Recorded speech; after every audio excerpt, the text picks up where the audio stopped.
Hello students, today's topic is valence bond theory. Covalent bond is bond formed by the sharing of electron takes place between two atoms. दो atom होते हैं, दोनों का size बहुत छोटा होता है, इलेक्ट्रॉन नेगेटिविटी आयनाइजेशन एनर्जी बहुत हाई होती है, इलेक्ट्रॉन एफिनिटी बहुत हाई होती है. ऐसे दो एलिमेंट जब करीब आते हैं एक दूसरे के तो वो सिर्फ शेयरिंग कर पाते हैं. समझ गया? तो जो शेयरिंग ऑफ इलेक्ट्रॉन होता है उसके कारण वैलेंस बॉन्ड थ्योरी आई थी. और वैलेंस बॉन्ड थ्योरी बोलती है कि कोवेलेंट बॉन्ड के लिए ही वैलेंस बॉन्ड थ्योरी को बनाया गया. अब वैलेंस बॉन्ड थ्योरी को जानने से पहले हम लोग कुछ टॉपिक जानना पड़ेंगे. जैसे आप देखो, जब दो एटम एक दूसरे को करीब आएंगे तो ये न्यूक्लियस को रिपल करेगा, ये इलेक्ट्रॉन इस न्यूक्लियस को अट्रैक्ट करेगा, ये इलेक्ट्रॉन इस न्यूक्लियस को अट्रैक्ट करेगा, ये इलेक्ट्रॉन इस इलेक्ट्रॉन को रिपल करेगा. तो ये अट्रैक्टिव फोर्स हो गया, ये अट्रैक्टिव फोर्स हो गया, ये रिपल्सिव फोर्स हो गया और ये रिपल्सिव फोर्स हो गया, है ना. तो ये दो इलेक्ट्रॉन आपस में रिपल्स कर सकते हैं. तो इस तरह से रिपल्शन भी होने लगता है और अट्रैक्शन भी होने लगता है जब दो एटम एक दूसरे के करीब आते हैं. जब ये दो एटम एक दूसरे के करीब आते हैं तो शुरू में क्या होता है कि न्यूक्लियर फोर्सेस बहुत शॉर्ट रेंज फोर्सेस होते हैं. मतलब 1 फर्मी की रेंज में वो काम करते हैं 10⁻⁻15 मीटर. तो जब न्यूक्लियर फोर्सेस बहुत कम रेंज में काम करते हैं तो जो इलेक्ट्रॉन और न्यूक्लियस का जो अट्रैक्शन है वो ज्यादा बेहतर हो जाता है और इलेक्ट्रॉन रिपल्शन तो चलता ही रहता है. तो जब अट्रैक्टिव फोर्सेस बढ़ने लगते हैं, ताकतवर होने लगते हैं, तब दो एटम एक दूसरे के पास अप्रोच करते हैं. और जब वो अप्रोच करते करते करते एक लिमिट डिस्टेंस बना लेते हैं, उस डिस्टेंस को बोलते हैं इक्विलिब्रियम डिस्टेंस.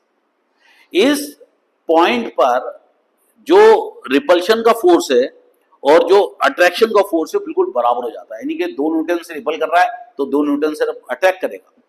ऐसे स्पीड को बोलते हैं इक्विलिब्रियम डिस्टेंस. और ये इक्विलिब्रियम डिस्टेंस अगर डिस्टर्ब हो जाए, यानी कि उसको आरओ बोलते हैं हम लोग. क्या बोलेंगे हम लोग? आरओ. समझिए, ये इक्विलिब्रियम डिस्टेंस आरओ है.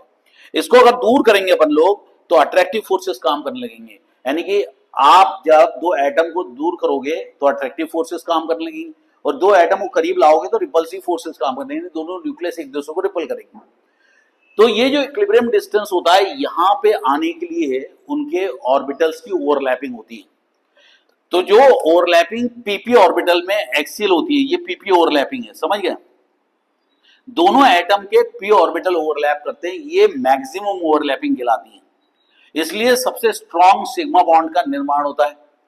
अब एक पी रहेगा और एक एस रहेगा. समझिए, इसके अंदर भी सिग्मा बॉन्ड बनेगा, लेकिन ये वाला सिग्मा बॉन्ड इससे ताकतवर होगा और इसके बाद एसएस ओवरलैपिंग होगी. समझ गए? तो इस तरह से एसएस ओवरलैपिंग, एसपी ओवरलैपिंग और पीपी ओवरलैपिंग, जितना ज्यादा क्लाउड की ओवरलैपिंग होगी, जितना एक्सटेंट तक ओवरलैपिंग होगी, उतना स्ट्रॉन्ग कोवेलेंट बॉन्ड बन चुका रहेगा. समझ गए? तो ये जो वैलेंस बॉन्ड थ्योरी क्या बोलती है कि जितने अनपेयर्ड इलेक्ट्रॉन रहेंगे उतने कोवेलेंट बॉन्ड बनेंगे. देखो, जैसे मान लो नाइट्रोजन के पास 3 अनपेयर्ड इलेक्ट्रॉन रहते हैं पी में और लोन पेयर रहते हैं 2.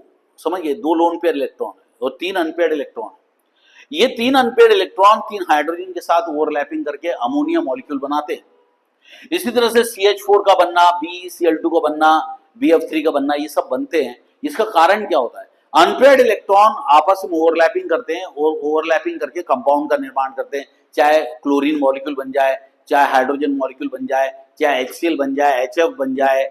समझिए, ये जब बनने के लिए आपकी ओवरलैपिंग होना जरूरी है. तो ऐसा बोलते हैं कि वैलेंस बॉन्ड थ्योरी होती क्या है? वैलेंस बॉन्ड थ्योरी बोलती है कि जितने अनपेयर्ड इलेक्ट्रॉन रहेंगे उतने कोवेलेंट बॉन्ड बनेंगे. पहला पॉइंट. दूसरा पॉइंट बोलता है कि जब दो एटम के वैलेंस शेल के valence orbital with half field electron एक दूसरे के पास अप्रोच करते हैं.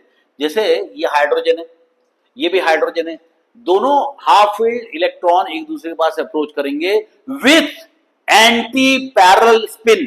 यानी कि एक अगर क्लॉकवाइज घूम रहा है तो एक एंटी क्लॉकवाइज घूमेगा. ऐसे दो एटम एक दूसरे के अपोजिट स्पिन में एक दूसरे के करीब आते हैं और करीब आने के बाद वो ओवरलैपिंग कर जाते हैं.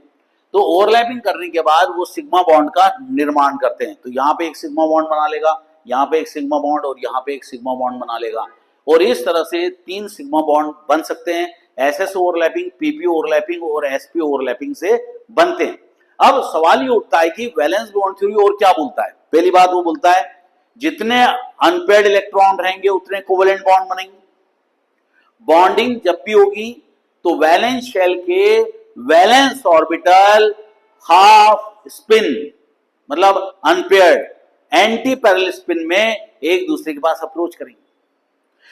जब ऐसे दो एटम एक दूसरे के पास आते हैं जिनके वैलेंस शेल में हाफ फील्ड इलेक्ट्रॉन्स होते हैं ऑर्बिटल में और वो एंटी पैरेलल स्पिन में आते हैं, एक क्लॉकवाइज रहेगा तो एक एंटी क्लॉकवाइज रहेगा। ऐसे दो ऑर्बिटल जब एक दूसरे के पास अप्रोच करते हैं तब उनकी अट्रैक्टिव फोर्सेस रिपल्सिव फोर्सेस को डोमिनेट करने लगते हैं और जब अट्रैक्टिव फोर्सेस रिपल्सिव फोर्सेस को डोमिनेट करेंगे, दबा देंगे, अब अट्रैक्टिव फोर्सेस दमदार हो गए तो ये दोनों एटम एक दूसरे के करीब आने लगते हैं, दोनों ऑर्बिटल की ओवरलैपिंग होने लगती है।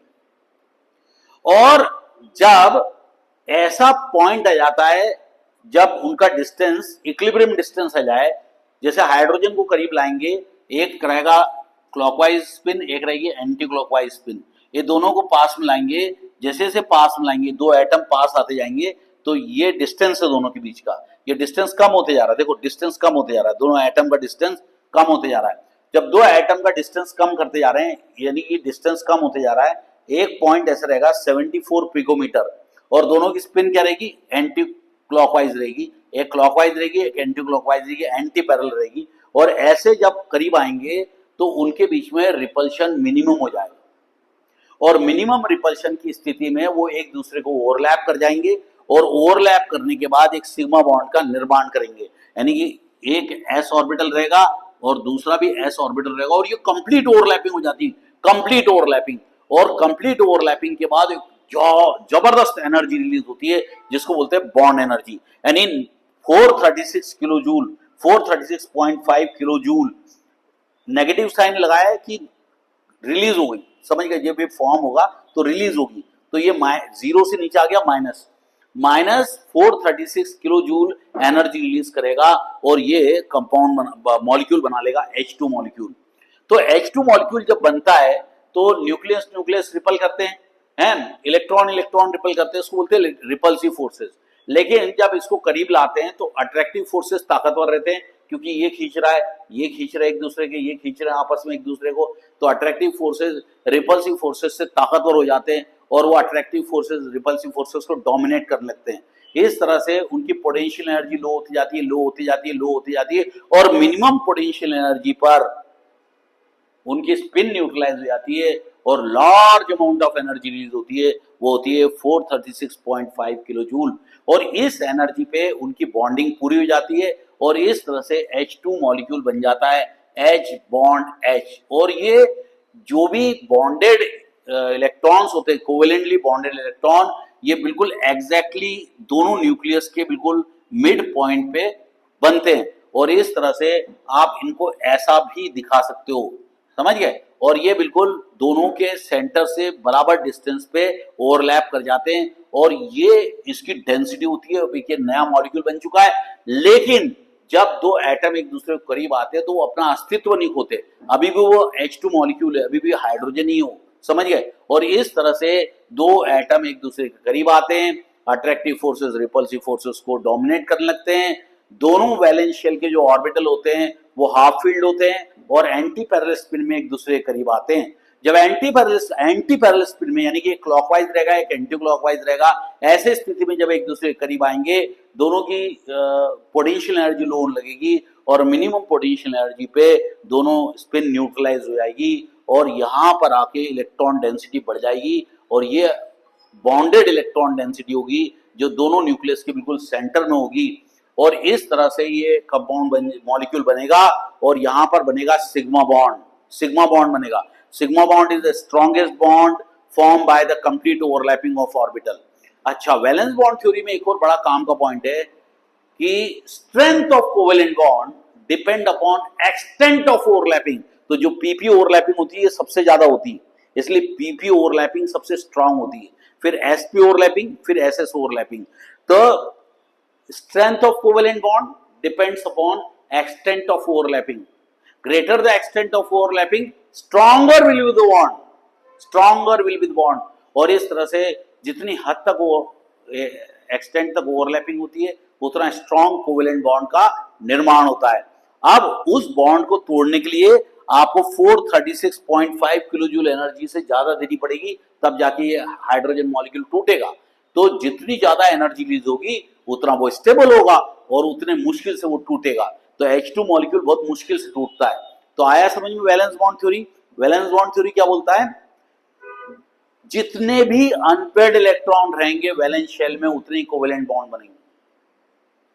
दूसरा पॉइंट बोलता है कि दो एटम के वैलेंस शेल के वैलेंस ऑर्बिटल के half field orbit electrons with anti parallel spin एक दूसरे के पास अप्रोच करते हैं, और जब एंटी पैरेलल स्पिन में एक दूसरे के पास अप्रोच करते हैं तो अट्रैक्टिव फोर्सेस रिपल्सिव फोर्सेस को डोमिनेट करने लगते हैं और पोटेंशियल एनर्जी लो हो जाती है और मिनिमम पोटेंशियल एनर्जी पे स्पिन न्यूट्रलाइज हो जाती है। और जैसे स्पिन न्यूट्रलाइज होती है और दोनों की ओवरलैपिंग कंप्लीट हो जाती है, large amount of energy release होती है, उसको बोलते हैं बॉन्ड एनर्जी। और वो बॉन्ड एनर्जी होती है 436.5 किलो जूल।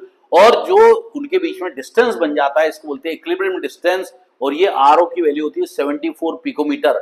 74 पिकोमीटर के डिस्टेंस पे वो रुक जाता है, समझ गए, 10⁻⁻12, समझ गए। इस तरह से एक हाइड्रोजन मॉलिक्यूल बनता है। तो वैलेंस बॉन्ड थ्योरी आपको आ गई होगी समझ में कि जितने अनपेयर्ड इलेक्ट्रॉन रहेंगे उतने कोवेलेंट बॉन्ड बनेंगे, जितनी ज्यादा हद तक ओवरलैपिंग होगी उतना स्ट्रॉन्ग कोवेलेंट बॉन्ड बनेगा। दोनों ऑर्बिटल जो एक दूसरे के पास अप्रोच करते हैं वो वैलेंस शेल के होने चाहिए और वो भी हाफ फील्ड होने चाहिए, और दोनों की स्पिन क्या होनी चाहिए, एंटी पैरेलल। एक क्लॉकवाइज घूमेगा तो एक एंटी क्लॉकवाइज घूमेगा, और ऐसी स्थिति में दोनों एक दूसरे के पास आएंगे और मिनिमम पोटेंशियल एनर्जी पे दोनों एक दूसरे को ओवरलैप कर जाएंगे, और ओवरलैप करने के बाद एक एनर्जी रिलीज होगी जिसको बोलेंगे बॉन्ड एनर्जी। और वो बॉन्ड एनर्जी जितनी ज्यादा रिलीज होगी उतना वो स्टेबल होगा। Strength of covalent bond depend upon the extent of overlapping. Greater the extent of overlapping, stronger will be the covalent bond. और जितना ज्यादा हद तक overlapping करेंगे उतना strong covalent bond बनेगा। तो आया समझ में आपको वैलेंस बॉन्ड थ्योरी समझ में आ गई होगी। ये पॉलिंग और पहले हिटलर और लंदन ने 1927 में निकाली, और उसके बाद पॉलिंग और स्लेटर ने उसके ऊपर काम किया, और ये कोवेलेंट बॉन्डिंग के लिए था। तो जितने अनपेयर्ड इलेक्ट्रॉन रहेंगे उतने ही कोवेलेंट बॉन्ड बनते हैं। Bye bye students.